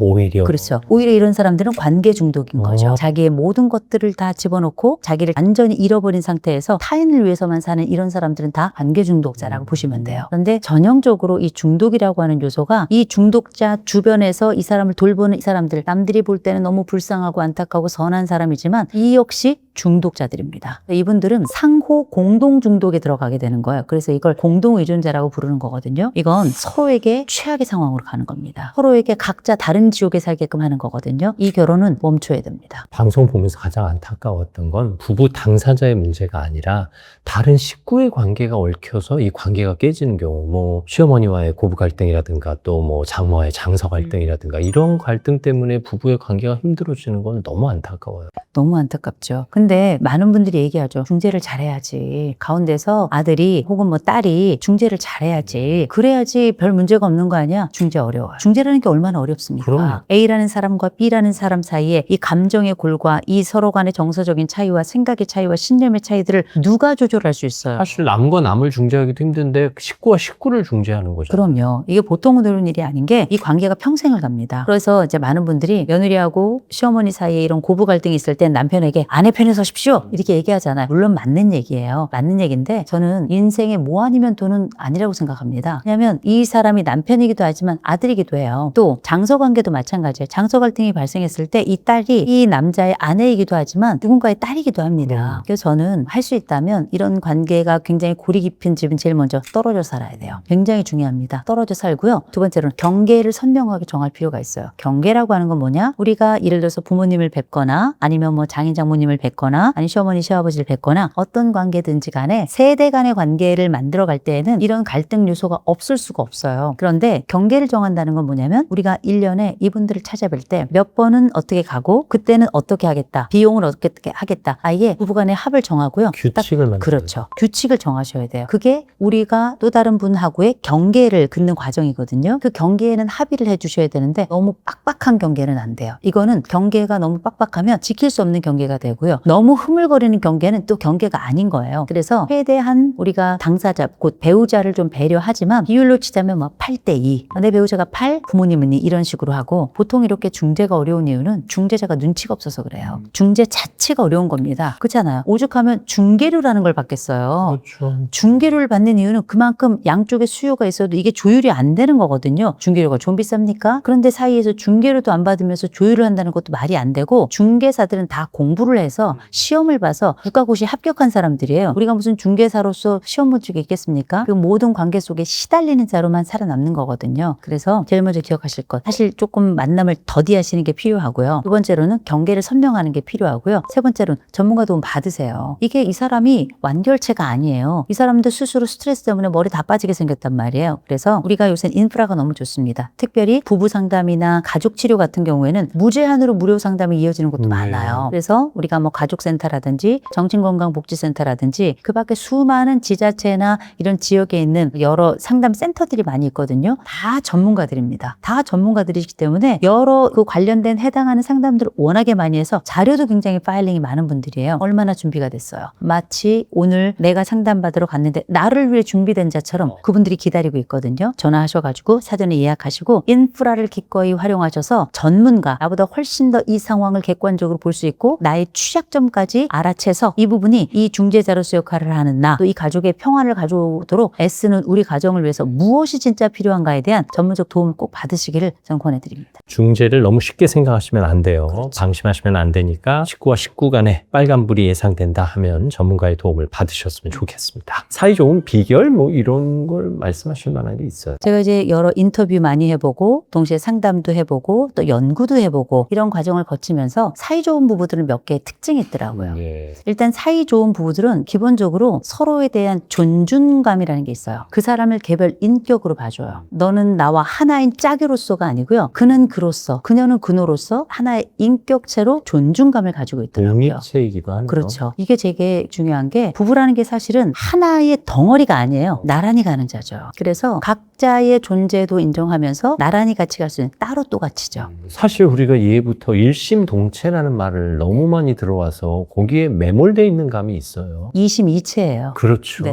과거에 그 사람이 완전히 내가 되고 내가 그 사람이 되고 이게 사랑의 결합체라고 생각을 했지만 내가 없는 삶이에요. 내가 없는 삶을 사는 부부들은 대부분 불행감을 느낍니다. 너무 매몰되거나 아니면 너무 동떨어져 있거나. 그래서 나라는 존재도 어느 정도 나의 것을 가지고 있으면서 내 배우자도 자신의 것을 가지고 있으면서 서로 협업하면서 어떤 것이 필요할지 때로는 어떤 것을 조율해 줄지를 같이 고민하고 이 부분을 실천하는 과정을 우리는 행복으로 가는 여정이다 이렇게 볼 것 같은데 일단 이런 존중감이 있는 게 하나가 있고요. 또 한 가지 결혼 생활 좋다 말하는 분들은 보면 참 놀라울 정도로 배우자 욕을 안 해요. 우리가 보통 뭐 동창회 가거나 아니면 여인들 모임 혹은 남편들 모임에 가끔 이렇게 서로들 끼어서 가다 보면 그렇게 공개적으로 배우자에 대해서 함부로 말하는 사람들이 있어요. 이 사람들은 10중 8구 다투고 싸우고 이혼으로 치달을 가능성이 굉장히 높습니다. 공개적인 망신을 주는 거예요. 심지어 어떤 분들은 같이 이렇게 모임에 모였는데 남편이 아내에 대해서 이야기를 하는데 잠자리 얘기를 하는 거예요. 아유, 그건. 아니 너무나도 은밀하고 내밀한 이야기 아니에요. 이런 은밀하고 내밀한 이야기들을 너무나 발가벗기듯이 너무나 그것도 막 굉장히 불편한 이야기로 아내가 뭐 뭘 안 해준다느니 그러면 다른 사람들은 들으면서도 너무 싫지만 상상도 되는 거예요. 그건 배우자를 무대 위에 세워놓고 정말 모욕감을 주는 것과 다름이 없습니다. 이런 부부가 어떻게 행복하겠어요. 놀랍게 사이가 좋은 부부들은 정반대편에 있어요. 그래서 사이가 좋은 분들은 기본적으로 와서는 배우자를 예뻐해줘요. 또 배우자를 챙겨요. 아껴주고. 그렇죠. 그리고 배우자에 대해서 고맙다고 공개적으로 말을 해요. 내가 이런 사람이랑 같이 살아 너무 행복해. 이 사람이 이렇게 해주는데 어떨 땐 내가 정말 많이 배워. 이런 얘기를 많이 해요. 내가 이 사람하고 사는 게 나의 정말 큰 복이야. 이런 얘기를 해요. 그럼 다른 분들이 막 아유 이거 뭐야 여기서 지금 뭐야 사랑 고백하는 거야? 하지만 모든 사람들은 다 그 부부를 부러워하고요. 그렇게 괜찮은 관계를 고백하는 부부들이 있으면 다른 부부들도 배워요. 겉으로는 아니 그런 말을 오그라들어서 어떻게 하면서도 속으로는 부러워하는 거죠. 부러워하죠. 심지어는 그것도 배우기도 하거든요. 이게 굉장히 중요한 데다가 또 행복하게 사는 부부들은 굉장히 재밌는 게 있어요. 각자 생활이 꼭 있어요. 이거 되게 중요해요. 특별히 우리가 은퇴라고 하는 걸 하게 되면 24시간 들러붙어 있잖아요. 근데 이 관계는 피부 같아서 계속 들러붙어 있으면 진물이 나요. 환기가 돼야 된다고요. 저는 보통 부부들 24시간 함께 있는 부부들에게 하루에 3시간은 무조건 나가 계셔라. 이런 얘기를 해요. 그게 각자 떨어지면서 각자의 생활 속에서 일종의 환기도 되고 그립기도 해요. 걱정이 되기도 하고요. 서로를 배려하고 함께 있는 시간이 있지만 동시에 나의 일상이 있는 게 굉장히 중요한 거예요. 나의 일상이라는 건 이런 거죠. 아내가 다른 모임을 가요. 아내가 무슨 학습 공간을 가요. 아내는 아내의 취미 생활을 해요. 그 취미 생활을 하는 걸 남편이 막지 않아요. 대신 아내는 몇 시에 나갔다 몇 시에 들어오는지 남편한테 이야기하고 그게 일종의 루틴처럼 일상이 되게 되면 남편은 아내가 무슨 요일날 몇 시에 나갔다 몇 시에 들어온다는 걸 예측이 가능하죠. 예측이 가능한 집은 잘 살아요. 이 예측이라는 건 뭘 의미하냐면 앞으로 이 사람의 행동이나 이 사람의 반응에 대해서 예견할 그래서 내 통제 범위 안에 있다라고 판단이 되는 거예요. 이게 굉장히 중요한 겁니다. 그건 나도 즐기지만 내 배우자에게 안심을 주게 하는 행위예요. 좋은 부부들은 불안을 낮춰요. 상대가 의심하기 전에 이 사람에게 정보를 공유하고 미리 알려주어서 이 사람에게 대비하게끔 하는 거죠. 이제 아무것도 아닌 것 같지만 이건 서로에 대한 배려이기도 하거든요. 또 하나 사실 이 행복하게 지내는 사람들은 서로 간에 호칭이 굉장히 좋습니다. 저는 저희 남편을 참고로 귀염둥이라고 네. 평소에도 그렇게 부르시는 거예요. 그럼요. 네. 귀염이.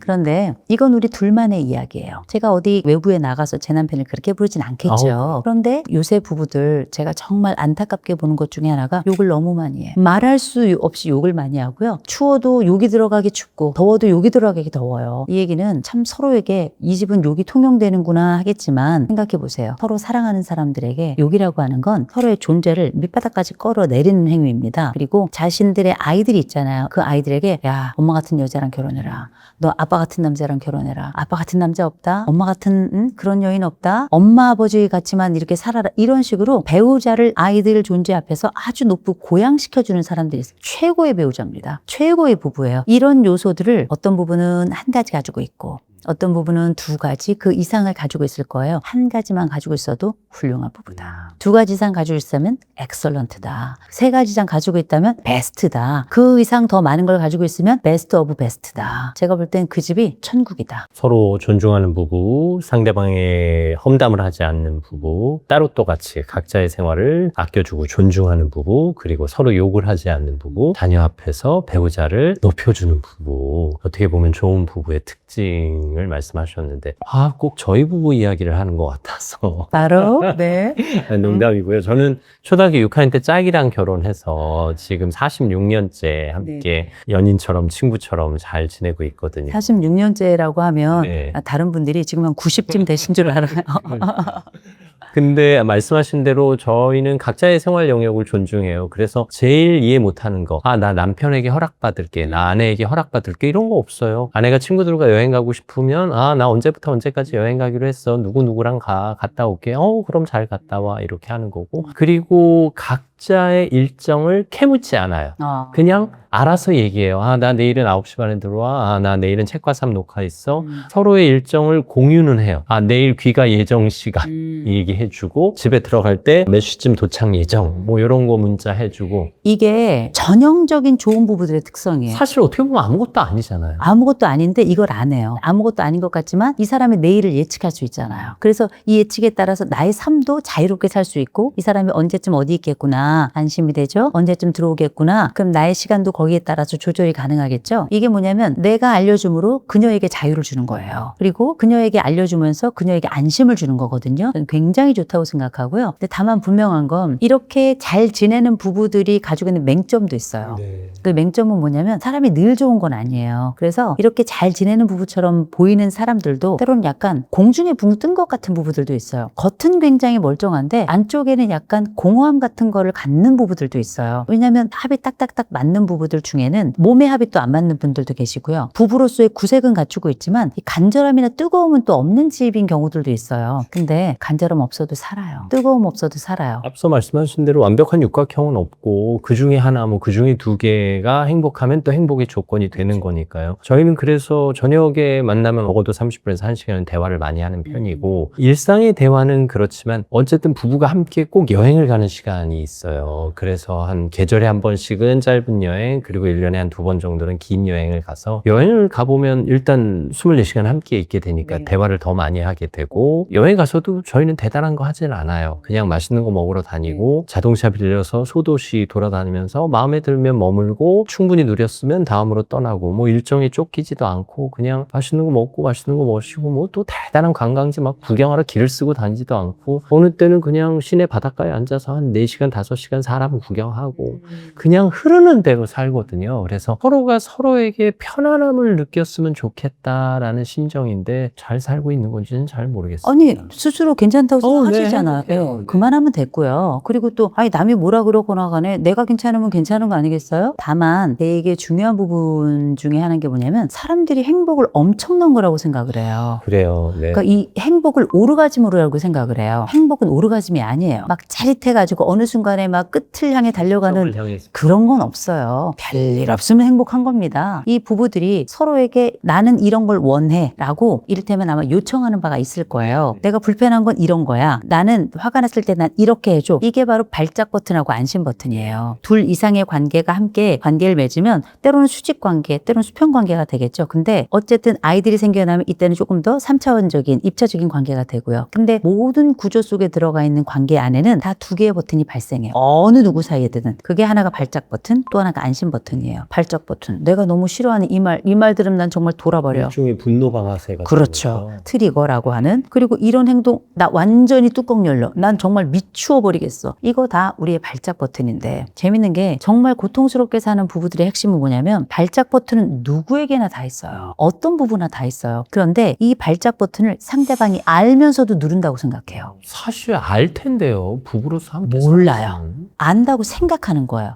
사람은 계속 동사라서 계속 변해요. 힘든 게 달라져요. 이거 전혀 모르고 하나만 있다 생각하거나 혹은 하나만 있다고 착각하는 경우가 되게 많아요. 생각보다 의외로 많거나 혹은 그게 아닐 수 있다는 거죠. 난 얘가 이 말을 싫어하는 줄 알았더니 알고 보니까 저 말이야. 나는 당신이 이 행동이 싫은 줄 알았더니 알고 보니 아니야. 이런 경우가 상담 현장에서 너무 많은 거예요. 그래서 부부가 함께 좋은 관계를 맺어가기 위해서 안 해야 될 걸 먼저 선택을 해야 된다면 발작 버튼을 발견하는 거예요. 그래서 우리가 결혼 초반에는 그렇게 신혼부부들이 많이 싸우죠. 그거 싸우는 이유가 발작 버튼이 뭔지 잘 모르고 그냥 자기도 모르게 계속 누르는 거예요. 물론 이제 결혼 생활 20년, 30년 이렇게 넘어가면 나중엔 알고 누르죠. 알고도 누르는. 그런 경우도 있지만 초반에 그렇게 싸울 때 우리가 굳이 그런 싸움에 에너지를 낭비할 필요 없이 알려주고 물어봐야 돼요. 굉장히 중요한 겁니다. 내 거 어떤 것인지 알려주고요. 난 이 말이 참 힘들더라. 난 이 행동이 참 고통스럽더라. 알려주시고 대신 아주 구체적이어야 되고 행동도 딱 정지 화면에 그 환경 속에 바로 그 행동. 이렇게 그렇게 제한적이어야 돼요. 구체적이고. 그래야 이 사람도 이걸 알아듣고 알아채고 조심하거나 고칠 수 있는 거예요. 시간도 좀 들어야 되겠죠. 그런데 이 사람에게 한 그래도 3개월은 줘야 돼요. 잘하도록 다시 알려주기도 하고 조금 좋아지면 노력하는 걸 보면 칭찬도 해주고 그런 과정을 거치고 나서 반드시 해야 될 것. 내가 싫어하는 네 행동을 네가 고쳐야 돼. 이것도 중요하지만 그 사람이 힘들어하는 내 행동도 있거든요. 아, 그렇겠죠. 그러니 당연히 이것도 알려주고 동시에 물어봐야 되겠죠. 물어볼 때 상상 말고 질문해야 돼요. 대부분 안다고 착각해요. 상상해요. 내가 이 사람을 얼마나 오래 살았는데 내가 너를 몰라? 그런 얘기를 많이 하거든요. 알면 그렇게 삽니까? 알면 그렇게 살지 않겠죠. 그래서 대부분 내가 하고 있는 이 안다는 건 오히려 상상하면 안 되고요. 이건 망상에 가깝고 오히려 오해를 유발하는 착각일 가능성이 높아요. 그래서 상상 말고 질문해야 되는 겁니다. 여보, 당신은 어때? 당신 어떤 말이 힘들어? 어떤 행동이 많이 고통스러워? 내가 한번 듣고 내가 할 수 있는 범위 내에서 좀 줄여볼게. 알려줘. 그러면 나는 내 거 알려주고 상대방의 걸 물어보면 서로 간에 덜 누르겠죠. 노력하겠죠. 이 물어보는 질문만으로도 배려해요. 근데 이것 때문에 보통 많은 분들이 이혼한다고 생각하시죠? 그렇지 않아요. 그래요. 그러면 다투면 다 해요. 다투지 않는 부부가 어디 있어요. 그러나 정말 이혼할 때 보면 이 사람이 이럴 때 나를 위로해주지 않더라. 이 사람이 나에게 사과하지 않더라. 이 사람이 나에게 다투었음에도 불구하고 나를 그냥 방치하더라. 문제 행동 자체가 문제가 아니라 문제 행동 이후의 태도. 그럼요. 풀어주려는 그 노력, 또 나와 함께 해주겠다는 그 약속에 대한 실현, 또 이 사람이 나와 함께 파트너로서 이렇게 나를 풀어줬으면 하는 기대가 전멸, 곧 사라지게 되면서 사실상 이 결혼관계가 끝났다고 느끼는 경우가 훨씬 더 많아요. 그래서 발작 버튼을 아는 것도 중요하지만 안심 버튼 아는 게 못지않게 중요합니다. 오히려 더 중요할 수도 있겠네요. 그렇죠. 그래서 이를테면 저와 제 남편 같은 경우는 제 남편은 저를 너무 잘 알아요. 저희도 가끔 다투죠. 네. 다투면 저희 남편은 제가 화가 났을 때 저를 풀어줘야 될 거 아니에요. 제가 입이 막 이렇게 나오니까 그러면 어떻게 하느냐. 저를 데리고 식당을 가요. 일단 먹여요. 약간 서먹한데도. 상관없어요. 네. 전 또 안 먹는다고 하지만 먹잖아요. 네. 괜찮아요. 그럼 또 네. 풀려요. 그렇죠. 근데 저희 남편은 그렇지 않아요. 음식으로 풀리는 사람은 아니라서 제가 물어봤죠. 여보, 자기야, 우리가 다투었을 때나 당신이 기분이 좋지 않을 때 내가 어떻게 해주면 좋을까? 그랬더니 저희 남편이 자기를 그냥 조금 놔두래요. 얼마나 오랫동안 놔둘까? 하루나 이틀 정도 놔두래요. 당신이 화가 풀렸다는 걸 내가 어떻게 알 수 있을까? 밥 먹자 그러면 풀린 거래요. 이건 뭐냐면 우린 규칙을 얘기한 거예요. 결국 좋은 규칙을 가진 집은 좋은 구조를 만들고 좋은 구조를 만든 집은 결국 좋은 고백을 해요. 나쁜 규칙을 만드는 사람들은 나쁜 구조를 만들고 나쁜 구조 끝에 나쁜 고백을 하는 거거든요. 좋은 부부들의 핵심적인 특징은 이 발작 버튼과 이 안심 버튼을 너무나 잘 알고 있고 이건 뭐 영구적인 게 아니잖아요. 사람은 계속 바뀌니까 가끔 물어봐 주면서 이 사람의 변화도 읽어내는 거죠. 이런 것들이 어쩌면 우리가 좋은 부부 또 괜찮은 부부들 또 이혼을 하지 않고 더 괜찮은 선택을 위해서 애쓰고 서로를 발견하기 위해서 이 사람들이 사용한 아주 전형적인 방법이라고 저는 생각해요. 내가 화가 나고 힘들었을 때 나를 이틀만 그냥 놔둬줘 하는 건 일종의 방어 기제일 수도 있겠네요. 힘든데 어디론가 잠시 머물고 싶은. 근데 상대방이 배우자의 방어 기제를 기다려줘야지. 무슨 소리야? 나랑 얘기해서 풀어. 당장. 당장 풀어. 이건 오히려 또 다른 갈등을 불러일으키는 거니까 상대방의 방어 기제를 알고 그 방어 기제를 기다려주는 지혜도 필요하겠군요. 물어봐야지 아는 거예요. 그러네. 그게 왜 그러냐면 부부가 다투는 가장 힘들어하는 주제 중에 하나가 속도예요. 네. 어떤 사람은 속도가 빨라요. 바로 풀고 싶고 그쵸? 어떤 사람은 어떤 한 사람은 사흘 기다리고. 시간이 걸려야 된단 말이에요. 그래서 이 속도를 조절할 때 처음에 모르니까 속도 조절이 안 되죠. 그러니까 한 사람은 뭐 헛발짓을 하는 거고 또 한 사람은 갔는데 약속이 어그러졌다 생각하는 건데 그래서 서로 간에 좋은 규칙 물어보고 질문을 하고 알려주면서 이 과정에 대한 자연스러운 조율을 하고 상대방에 대한 이 속도의 차이를 서로 알고 알려주는 과정인 거죠. 이것만 해도 훨씬 더 안심이 되죠. 보통 내 마음을 알아달라라는 요구를 많이 하는데 내가 네 마음을 알아줄게라는 질문이 선행돼야 되겠네요. 아니요. 내 거 먼저 알려줘야죠. 내 걸 알려주고 그러니까 내 마음을 알아달라가 아니라 내 마음을 알려줄게. 너도 네 마음을 알려줘. 그렇죠. 이런 단계. 근데 이런 거 할 때 많은 부부들이 20곡에 많이 해요. 맞춰봐.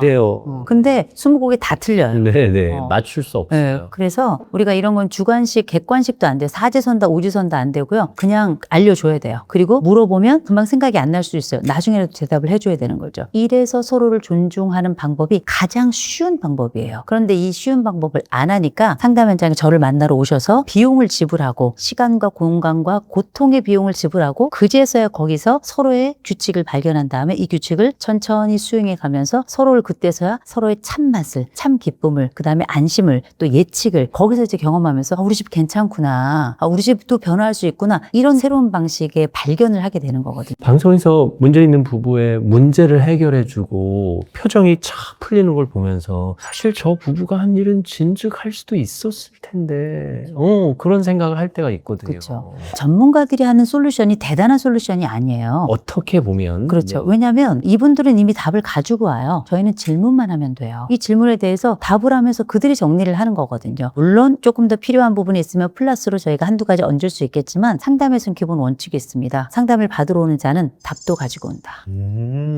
왜냐하면 자기 인생은 자기가 제일 잘 알아요. 그런데 자기 인생은 내 앞에 있는 거울만 보고 잘한다고 생각을 하는 건데 사실은 자기 인생을 위로 올라가서 이렇게 조망을 해야 되는 거거든요. 이 조망의 방법을 상담사가 함께 해주는 거예요. 그런데 실제 이 과정에서 자기 자신을 어떻게 설명하느냐, 거기에 따라서 상담하는 사람도 이분이 이런 사람이구나 이렇게 생각을 하겠죠. 물론 다른 사례를 통해서 이 집을 비교해 봤을 때 이 사람이 가지고 있는 이 특성은 이것만 있는 것이 아니라 또 다른 것이 있을 것이다. 혹은 이 사람이 얘기하는 방식을 통해서 이분이 이야기하는 것에 이면이 있을 것이다. 이런 것들을 파악하는 건 전문가들의 영역이긴 합니다. 그러나 그럼에도 불구하고 대부분의 사람들은 자기 스토리를 자기가 이야기하면서 자기 정리를 하게 되는 거예요. 그리고 이 자기 정리는 위에서 이렇게 내려다보는 일종의 조망 능력하고 연결되고 이걸 우리는 객관화라고 부르죠. 상담사가 우리 부부 머리 위에 드론을 띄워주는 셈이네요. 그렇죠, 그렇죠. 역시 좋네요. 네, 네. 드론. 네. 그래서 우리 부부를 관찰하다 보면 우리 부부가 스스로 답을 찾는다. 가끔 교수님 상담해 주시는 거 보면 부부의 문제의 이면을 들여다봐서 그 핵심 원인을 판단해서 아내가 이런 행동을 할 수밖에 없는 이유, 남편이 이런 말을 할 수밖에 없는 이유를 찾아내더라고요. 그리고 그 이유는 서로가 알 법도 한데 서로 모른 척 했거나 모르고 있었던 경우, 알게 되면서 풀리는 경우가 많은 거예요. 그렇죠. 네. 사실은 바로 내 앞에 있는 것들이 등잔 밑이 어둡다고 얘기하죠. 어쩌면 우리는 바로 앞에 그 이야기들이 있지만 이 사람의 감정은 사람의 눈을 멀게 하고요. 세월은 우리 가운데 사실 가장 밝게 보여야 될 것을 가장 어둡게, 가장 마지막 후순위로 발견하게 하는 이런 약간 안타까운 지점도 있더라고요. 그래서 그런가 다투는 부부들은 보면 방법을 모르는 게 아니고요. 이게 순서에서 밀리고 싶지 않은 자기 돌봄의 욕구가 있어요. 자기를 드러내고 자기를 살피고 자기가 먼저 사랑을 받아야 되고 자기 문제가 먼저 풀려야 되고 이런 순위 다툼을 하는 경우가 굉장히 많거든요. 근데 사랑은 경쟁하면 둘 다 끝장나요. 그래서 두 존재, 두 사람, 그리고 이 값진 삶을 살아가고 좋은 삶을 살아가고자 하는 사람들이 있다면 이거는 뭐 너와 나 사이 경쟁을 시작하면 끝도 없고 한도 없이 이거는 평행선으로 갈 수밖에 없어요. 그래서 뭘 해야 되는가? 상담사들이 보여주는 거죠. 당신이 원했던 이 지점이 사실 여기에 있었습니다. 당신이 그렇게 간절했던 바로 이 지점이 바로 코앞에 있었습니다. 이 지점을 보지 못했는데 지금 보니까 어떤가요? 맞나요? 맞습니다. 이렇게 가는 거거든요. 그래서 어쩌면 눈을 씻기는 과정이다. 그건 구조를 볼 때 볼 수 있는 거예요. 그래서 제가 상담할 때는 주로 구조를 많이 봅니다. 그 구조 속에 나는 어떤 역할을 하고 있고 내 배우자는 어디에 위치해 있는지. 그래서 이 구조를 통해서 본다는 건 이렇게 조망하면서 위에서 내려다보는 힘을 갖게 되는 거거든요. 그래야 마음이 한결 자유로워요. 구조를 안 보면 여러 것만 보고 살았던 그렇죠. 거죠. 심지어 한쪽 눈을 가리고 살았던 경우도 있었을 거 아니에요. 이렇게 보니까 좀 다르시네요. 네.